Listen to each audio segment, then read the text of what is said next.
there's a way to make an entrance. This is my destiny. It was now a conspiracy of witches. Download Veely today.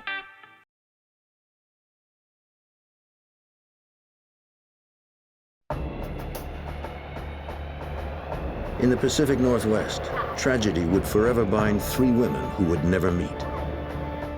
One disappeared just months before her wedding. Another vanished, leaving 2 children behind.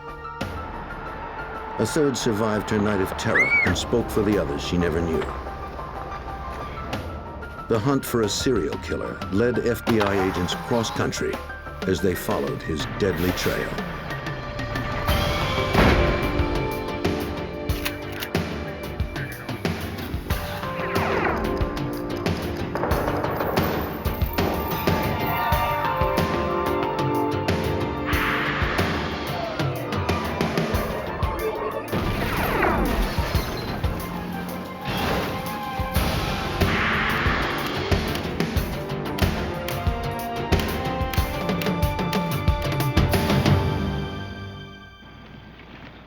The disappearance of young women triggered a search that spanned the Pacific Northwest. Even a massive media campaign failed to locate the drifter who first charmed, then killed them. As investigators followed his trail, he always stayed one step ahead. I'm Jim Kallstrom, former head of the FBI's New York office. In a case that landed on the FBI's 10 most wanted list, agents hoped that the one victim the killer spared would help put him behind bars.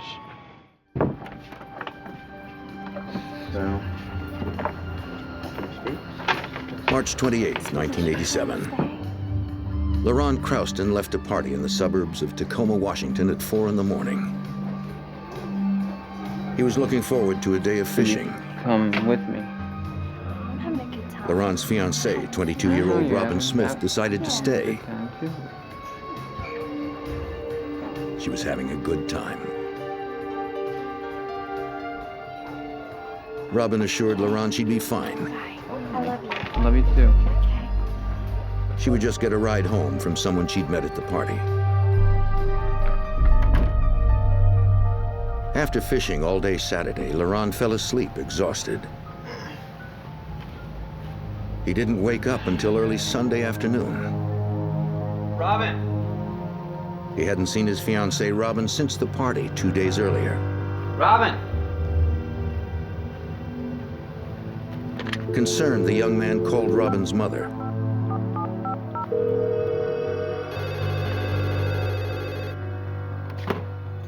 Hello? Yeah. Edna Smith had assumed her daughter was with LaRon. No, let me check. Just a minute. Robin? She checked to see if Robin was in her old bedroom. Robin? No, I haven't seen her. Perhaps she'd come in late without being heard. LaRon told Edna not to worry. Okay, I'll be there in a few minutes. Maybe all Robin right? had decided to spend the rest of the weekend at their friend's house.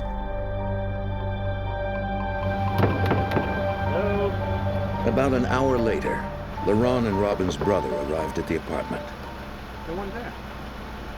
Well, I don't guess we have any choice. With no sign of Robin, her family decided to call police. LaRon joined the Smiths at their house to wait for detectives from the Pierce County Sheriff's Office. They were all worried. Robin had never done anything like this before. They described Robin as a happy young woman, though quiet. She worked long hours as a waitress, saving most of her money to help pay for her upcoming wedding. Detective Terry Wilson and his partner initiated an investigation. Per information we received from her mother, Miss Smith, it was unlike Robin to have just walked up and taken off. She was engaged to get married. She was close to her family. And every time she ever went any place her family was, she usually told them where she was going to be at. And so this was unlike her. LaRon Crouston told detectives about the last night he'd seen Robin. Early in the morning of March 28th, Robin and LaRon hung out at a bar until it closed at 2 a.m. Some people they had met during the evening invited them to an after-hours party at their nearby apartment. The place was rented by Elizabeth Glynn and Darren Dee O'Neall. LaRon and Robin were having such a good time they didn't want it to end.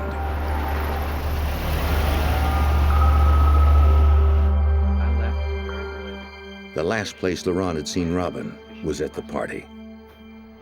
Before you got to the town, what time did you?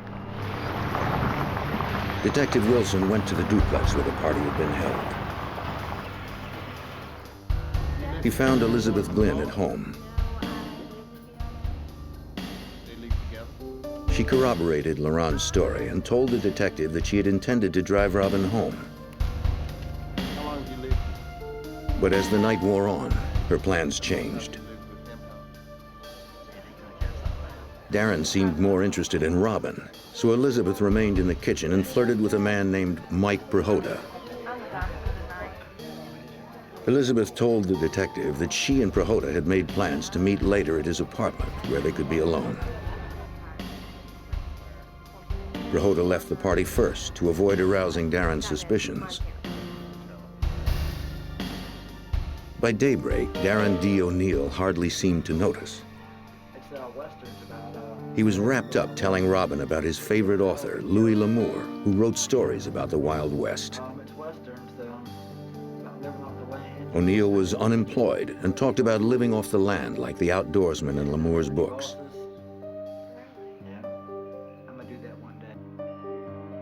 Elizabeth had heard it all before. At about 8 a.m., she left the apartment to meet Prohoda.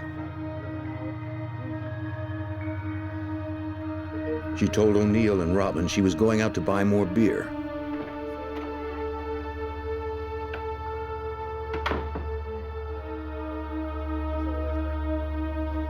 When she returned 24 hours later, O'Neall and Robin were gone. Elizabeth pointed out that she found several items missing from the apartment. In searching the apartment, we found that there was a television that had been pulled out and the television electrical cord had been removed.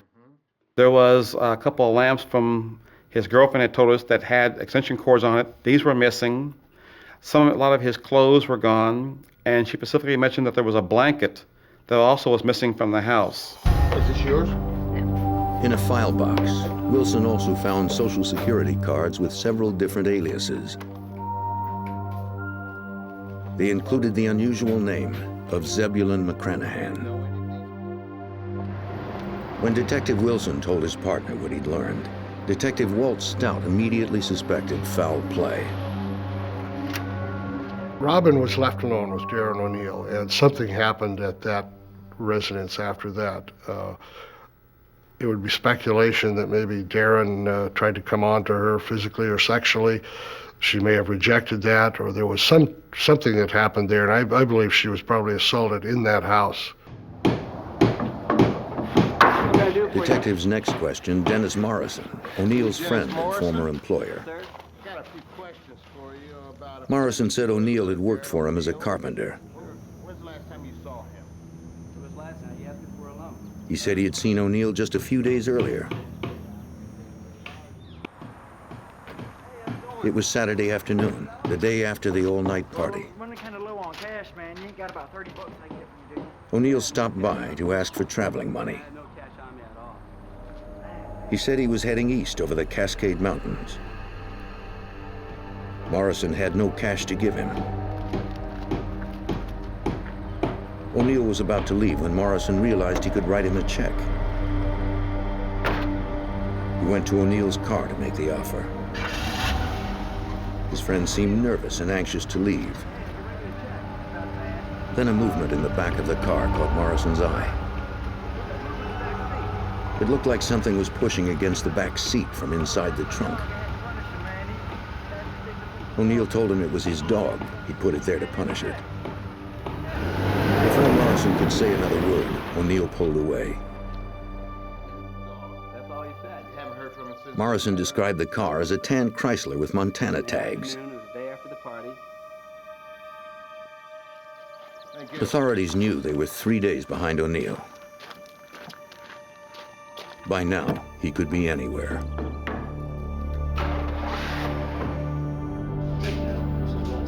Detectives continued to pursue the handful of O'Neall's known contacts in the area.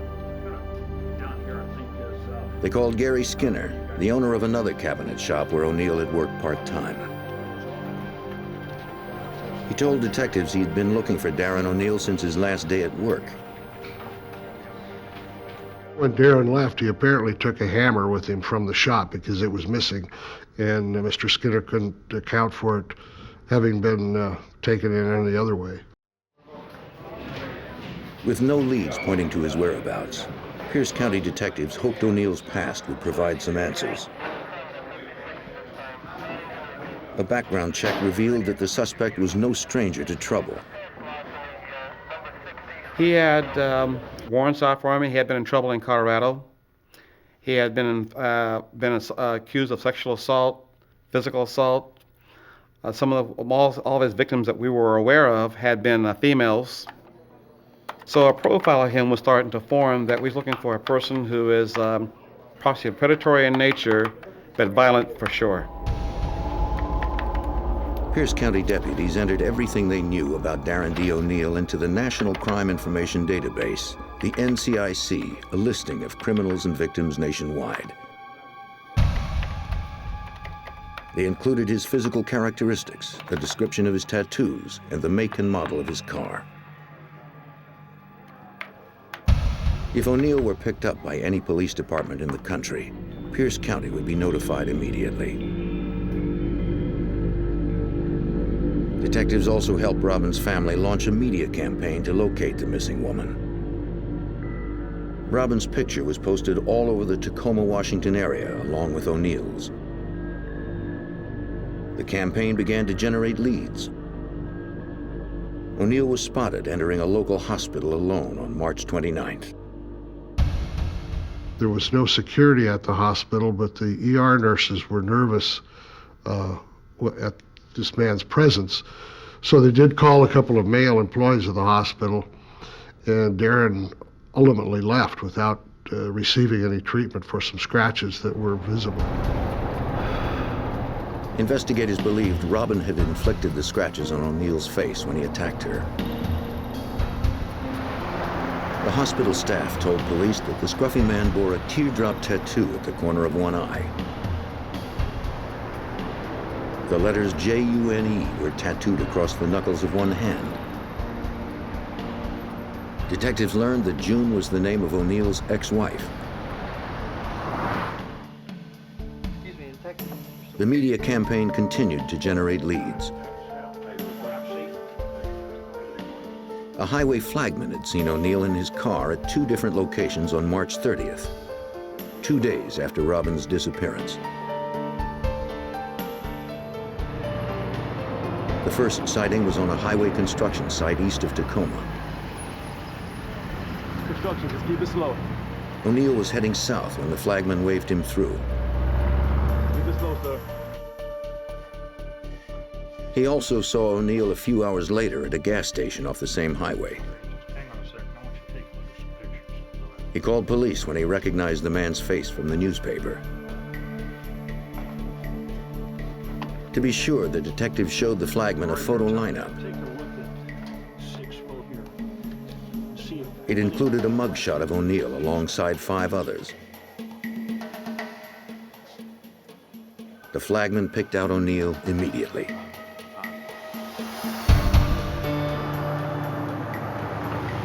As investigators continued the hunt, a Washington state trooper spotted a tan Chrysler with Montana tags on the afternoon of March 30th. The same day the flagman had seen O'Neall. It had been abandoned on the side of Interstate 5, about 50 miles north of Pierce County, 2 days after Robin's disappearance.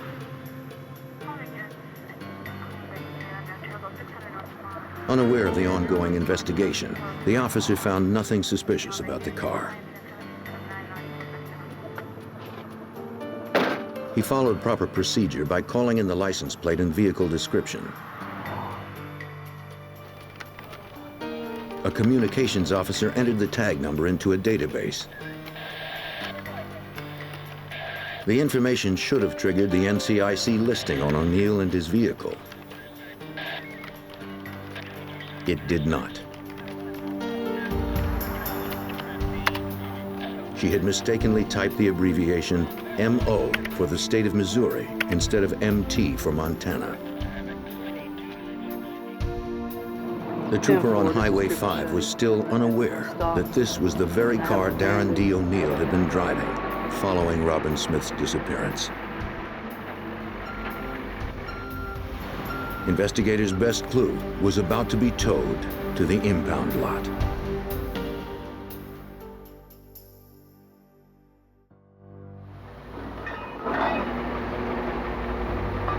On March 30th, 1987, a Washington state trooper found a tan Chrysler with Montana tags 50 miles east of Tacoma.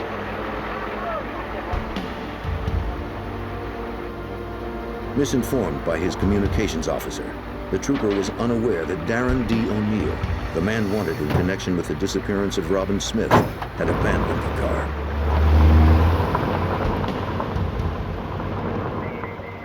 The vehicle was towed to an impound lot for future sale.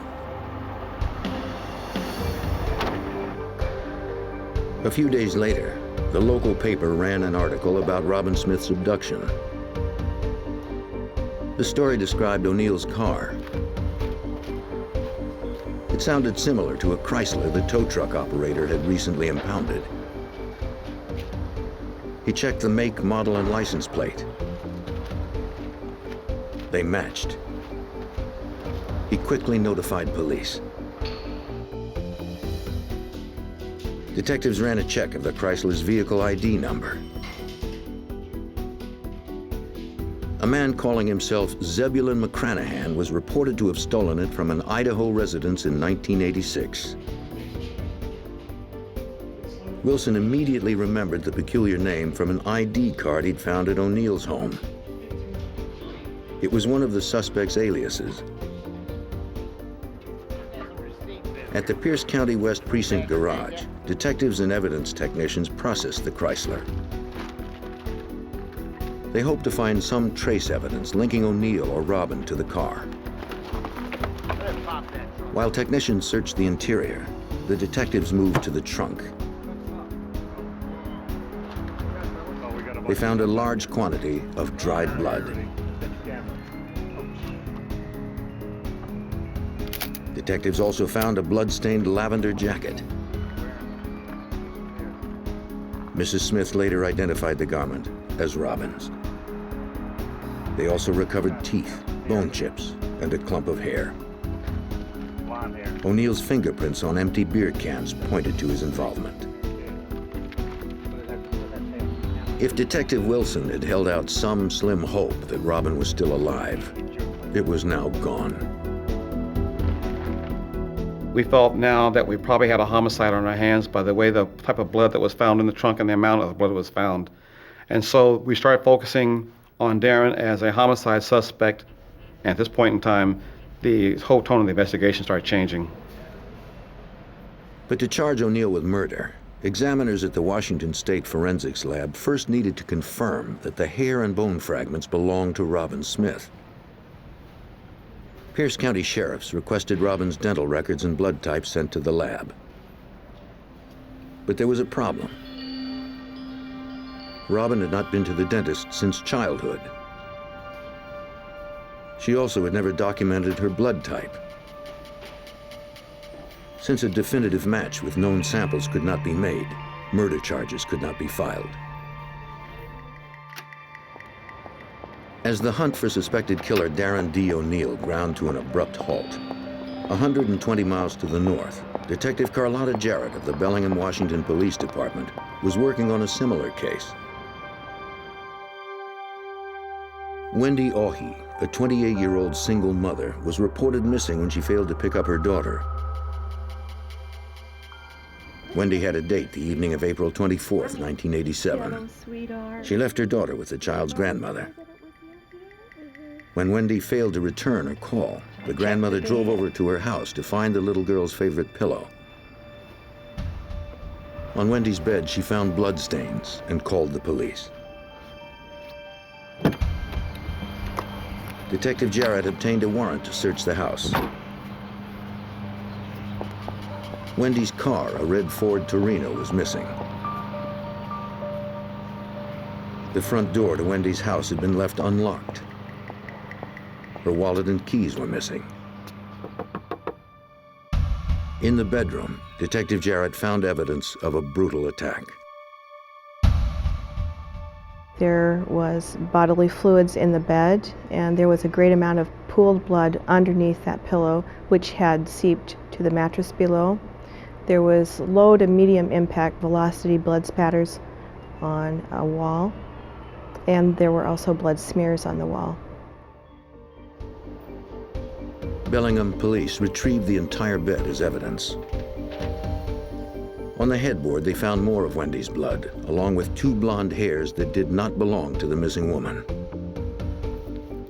Police also recovered an acrylic fingernail. Wendy's friends told police that she had worn acrylic nails on her date with a man named Michael Johnson.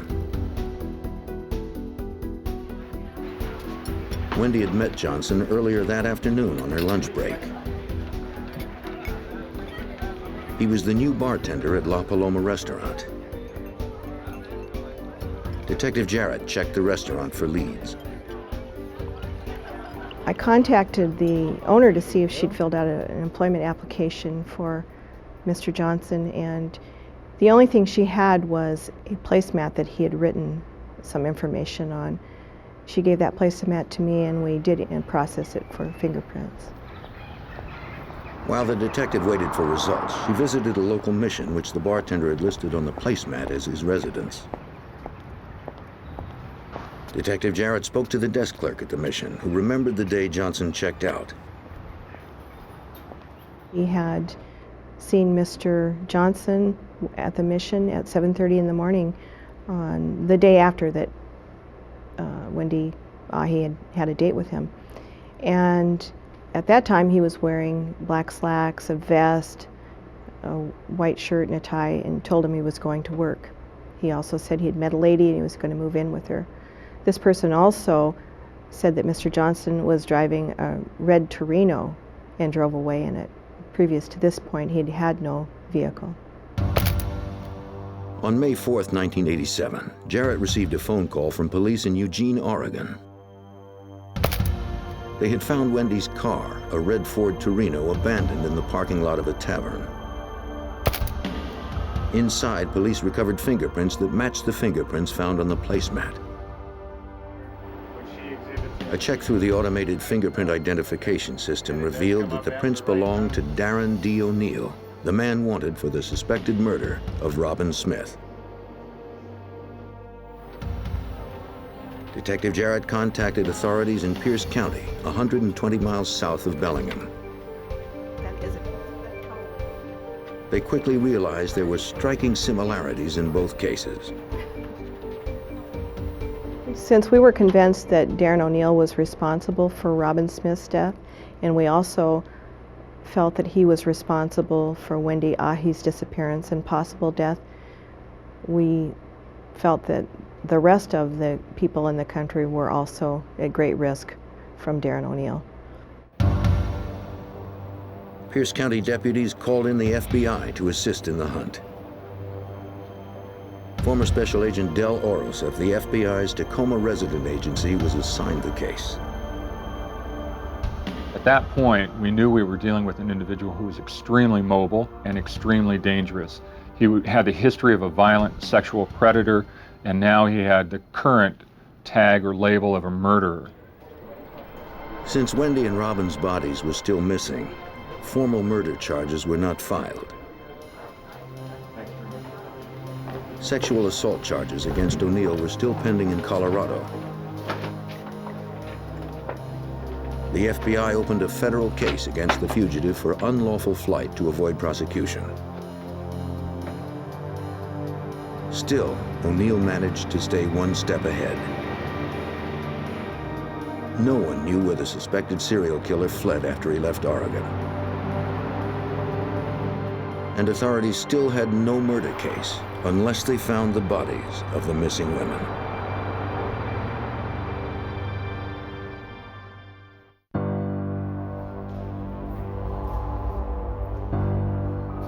In May 1987, evidence pointed to the brutal slaying of 2 innocent women in Washington state. The FBI and local police launched a media campaign to flush out suspected killer Darren Dee O'Neall. Dozens of agents fanned out to investigate sightings all over the Pacific Northwest. Yes. O'Neall was spotted hitchhiking at truck stops north and south of Seattle. One trucker gave O'Neall a ride on May 23rd. He claimed his passenger thanked him for the ride because the cops were after him. The trucker pulled off the highway a short time later and left O'Neall just a few miles outside the city. Special Agent Del Oros recalled that even as leads came in, the hunt for the elusive killer did not get any easier. The months immediately following the disappearance of Robin Smith and Wendy Ahi were extremely frustrating.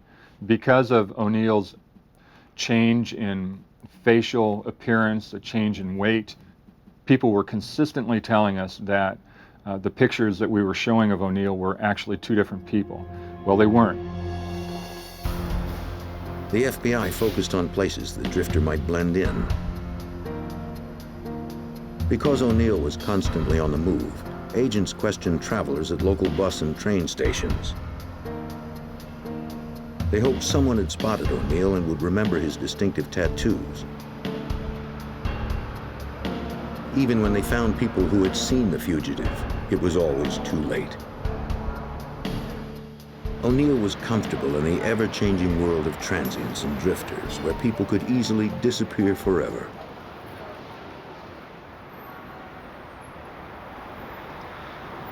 It wasn't as though we were going to find Darren O'Neall at the local Ramada Inn. It forced us to take a hard look at the reality of having to search for him in places where he would blend in very, very easily. By way of example, we looked in bus stops, homeless shelters, day labor camps. He was certainly not anyone who was going to be holding a 9-to-5 job, which really did increase the difficulty in trying to find him as the pursuit went on through the subsequent months. While agents and detectives continued to pursue hundreds of mostly false sightings, detectives were called to the rural area surrounding Crystal Mountain, just east of Washington State's Mount Rainier. Hikers had reported finding what appeared to be human remains.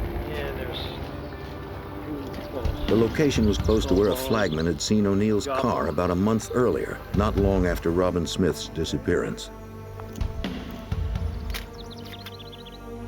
Just inside the wood line, officers spotted a jawbone and a skull.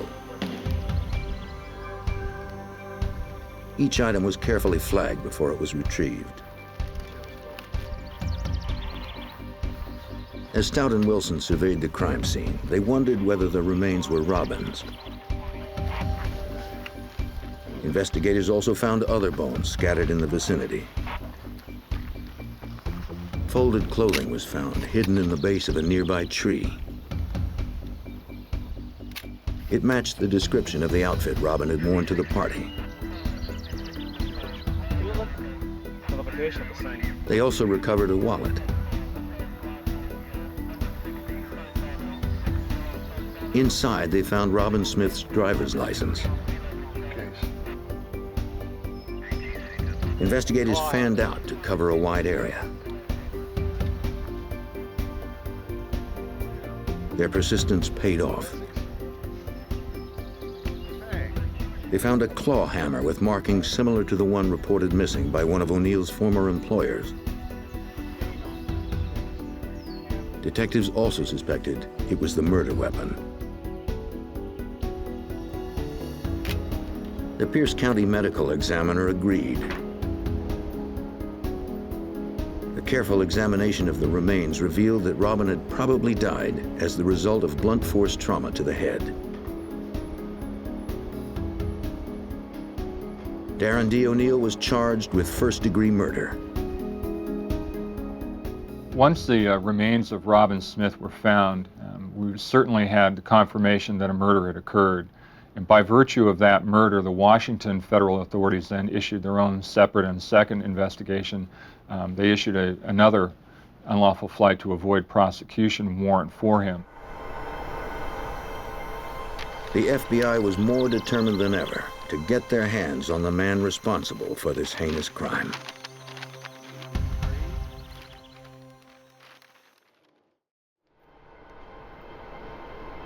By June of 1987, the FBI had issued 2 federal warrants for the arrest of suspected serial killer Darren Dee O'Neall, still on the loose in the Pacific Northwest. The remains of one woman had been recovered close to Mount Rainier. The second woman was still missing and presumed dead. Since O'Neall was last known to be in Eugene, Oregon, Special Agent Michael Elsey of the FBI's Portland field office was called in. Knowing that he was a sexual predator, I went and checked with the local police agencies with some of their sexual assault cases to see if his MO fit any of, or description or anything fit any of their pending cases. Special Agent O'Donnell, Detective Smith. It meant hundreds of man-hours, but agents refused to simply wait for another sighting or another victim. Dozens of agents met with detectives in districts across the region to try to link O'Neall to outstanding sexual assault cases. Darren Dee O'Neall. The search was complicated by the fact that O'Neall looked very different in each of his mugshots. Most often, the agents left empty-handed. Sex crimes in Colorado. Frustrated and out of leads, agents continued to wade through hundreds of old case files. With a dangerous predator on the prowl, agents had to exhaust every possibility. An agent met with police detective Bill Carter in Portland. As he had done a dozen times before, the agent compared O'Neall's picture to sketches of sexual predators. One sketch stood out. It bore a strong resemblance to the fugitive. A 14-year-old girl named Heidi Lang had provided the drawing 5 months earlier when she filed rape charges against her unknown attacker. From the police report, her description of the crime sounded eerily similar to O'Neall's other assaults. From looking at the photos of Mr. O'Neall, especially when he had a beard and the glasses, I saw that there was quite a bit of resemblance between the two, and the method and MO were similar as well. Luckily, he did not kill Miss Lang, as he had other subjects. Agent Elsey wanted to speak with Heidi Lang as soon as possible. Detective Carter arranged a meeting between the young girl and the FBI. With her mother by her side, she told the story from the beginning.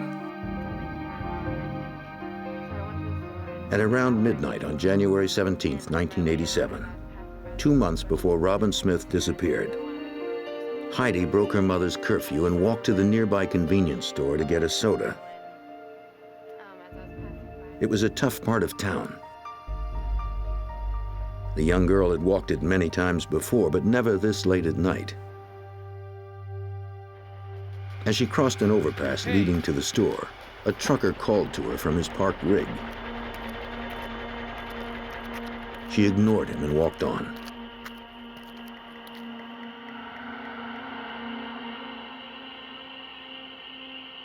It only took her a few minutes to get the soda.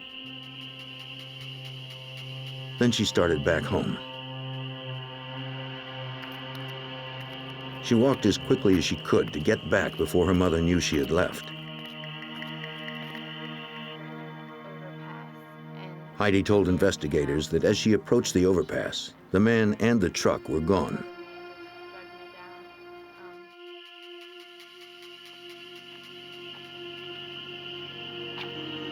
But on the other side of the overpass, the trucker jumped out of the bushes and grabbed her.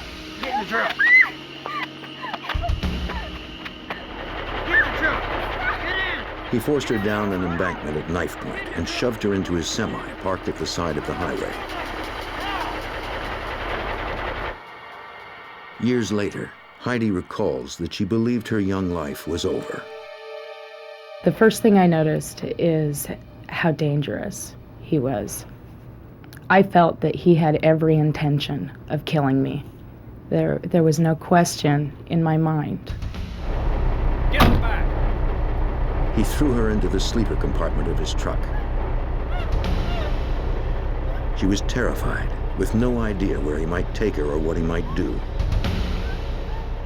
He threatened to make me a whore, sell me to pimps. He was gonna cut me open if I tried finding what was going to keep from angering this man.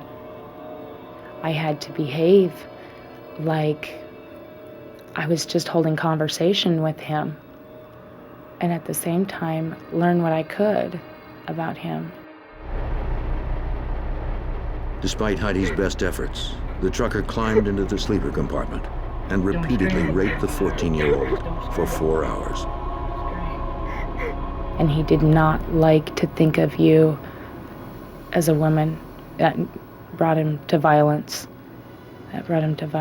I had to keep him talking, mostly to keep his mind off other things.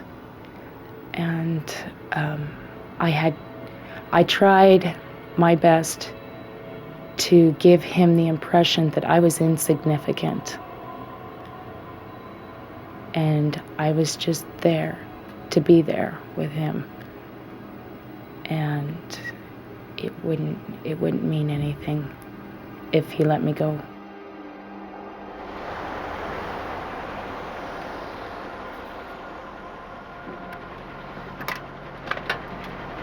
Heidi's insight and courage paid off. After suffering hours of abuse, her tormentor let her go.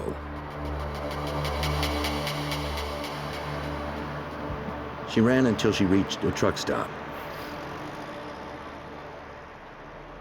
She asked an employee for a ride home.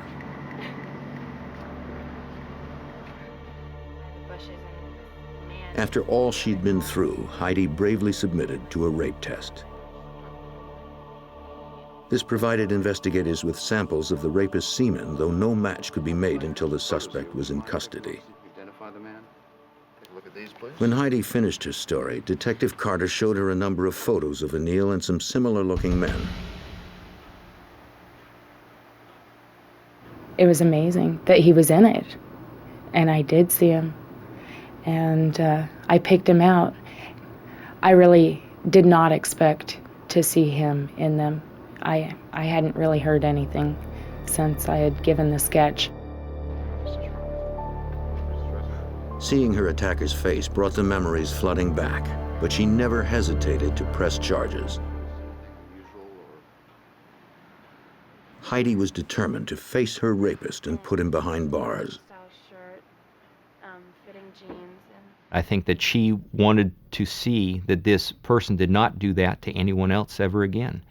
And so it showed very much strength in her character, and especially at the age of 14, being able to be so descriptive in the events that occurred, the description of the subject and him, that kind of got us to the path where we were.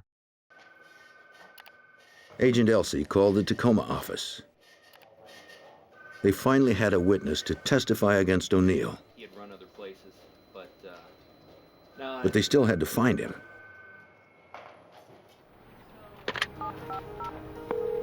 Agent Del Oros called FBI headquarters in Washington, D.C. to request additional assistance. On June 18, 1987, Darren Dee O'Neall's name was placed on the FBI's 10 most wanted list. The case was now a priority for every FBI office in the country. Agents had to find O'Neall before he could strike again.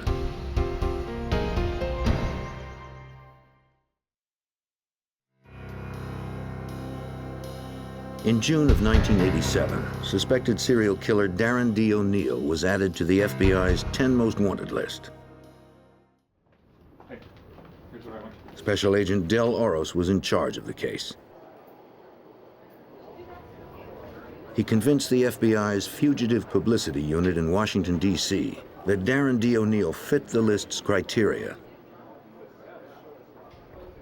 The Bureau's determination as to who goes on to the top 10 wanted list is a function of a lot of different factors.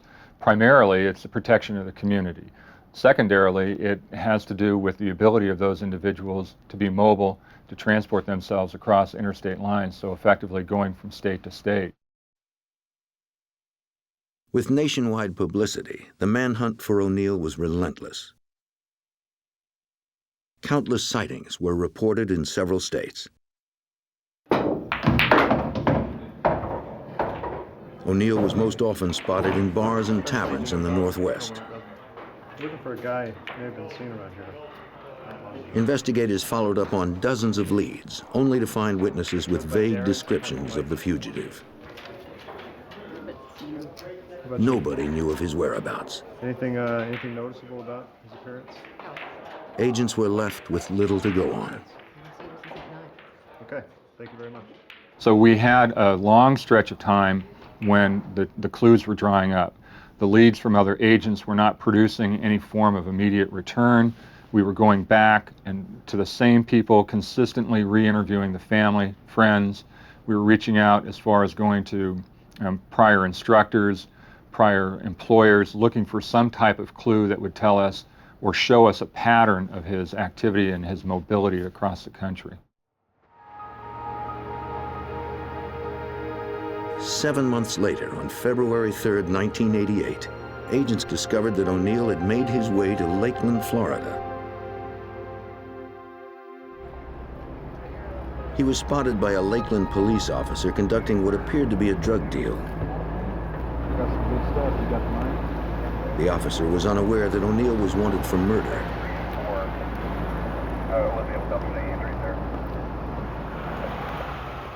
O'Neall noticed the cop but did nothing.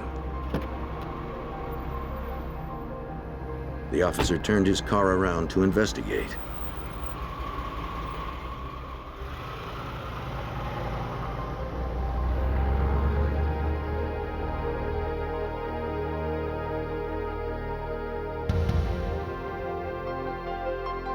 When the cruiser pulled past the stopped car, O'Neall pulled up and asked for directions, pretending he was lost. The officer asked him to pull over. Instead, O'Neall took off. The officer followed, calling in the Louisiana tags on O'Neall's car as he drove. O'Neall tried to lose him, zigzagging through the streets of Lakeland. When their car jumped a curb, the suspects ran. On foot, chasing a white male. The officer pursued on foot and eventually caught them all. Your car, where you at in your car? O'Neall was extradited to Louisiana when police learned the car he'd been driving was reported stolen from that state. When asked, O'Neall told police his name was Jean Mayu. A clerk who was working nights compared the fingerprints of the individual that she knew as Jean Mayu to the list of fingerprints associated with FBI top 10 wanted fugitives and found that the individual that she knew as Jean Mayu was the individual that we knew as Darren O'Neall. O'Neall was extradited to Washington State to face charges. But state prosecutors knew their cases were weak. Since Wendy Augie's body was never recovered, O'Neall could not be charged with her murder. The Robin Smith case was stronger, but lacked definitive forensic identification. It would be difficult to prove beyond a reasonable doubt that the body found in the woods was Robin Smith's. Despite the evidentiary obstacles, prosecutors moved ahead with the Robin Smith case. They would take their chances with a jury. O'Neall and his attorney would never let the case get that far. In a Pierce County court on January 4th, 1989, O'Neall pled guilty to first-degree murder in the killing of Robin Smith. Detective Wilson knew there was an ulterior motive behind the plea. The court system in the state of Washington at that time was, if a person was convicted of first-degree murder, but there was a loophole in there. If you pled guilty to the charge, the maximum time you got was 333 months. The family of Robin Smith was devastated. Even without parole, O'Neall would be free well before the end of his natural life. The killers still face charges in Portland, Oregon for the kidnapping and rape of 14-year-old Heidi Lang. If convicted, O'Neall would be put away for life. But prosecutors had a problem. Deputy District Attorney Charles Sparks recalls that the rape kit Heidi had provided at the time of her assault would not be admissible for a comparison with O'Neall. There was a sexual assault kit that included vaginal swabs that were taken, and that had molded because of the way these things were stored back then, and it was not usable. And DNA evidence would have been very helpful, but we just didn't have it. On May 16, 1990, as O'Neall's trial began, prosecutors knew their only chance was to put Heidi on the witness stand to face her attacker. It would be traumatic for her, but it was their best hope for putting O'Neall behind bars for good. So it was very difficult for me to testify at the trial. It was even more difficult to look at him face to face. It was very frightening, very scary experience. First of all, at this point, I had promised this man that I wouldn't tell anybody what happened.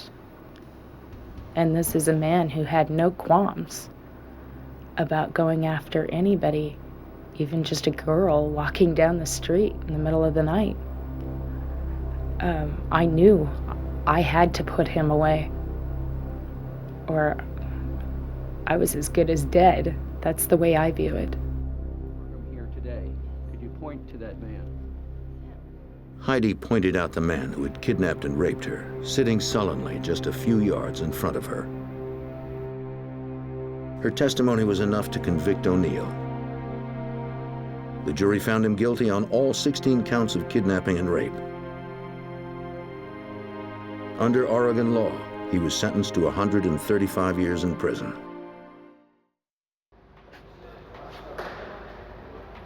Darren Dee O'Neall is serving his first sentence of 27 years at a Washington State penitentiary.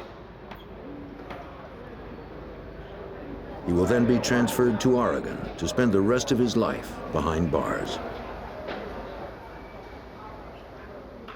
Once he was convicted, I was able to put a lot of this in the past. I was able to put it away. And that was most important to me. That's the most, I don't think I would have ever gotten over this if we hadn't put him away. For Agent Oros, though he has since left the FBI to serve as Deputy District Attorney in Sacramento, California, the case remains fresh in his mind. Well, to this very day, I still have the wanted flyer for Darren O'Neall hanging in my office here at the District Attorney's office. He, even on the wall, is a constant reminder of the dangers that face each and every one of us as we go out on the street. I'm particularly aware of the fact that he represents a significant danger to the women in society. He's an individual that was a cold, calculated murder, and he reaffirms for me that I'm in a profession that matters, and that every day when I go into court, I'm there to make a difference.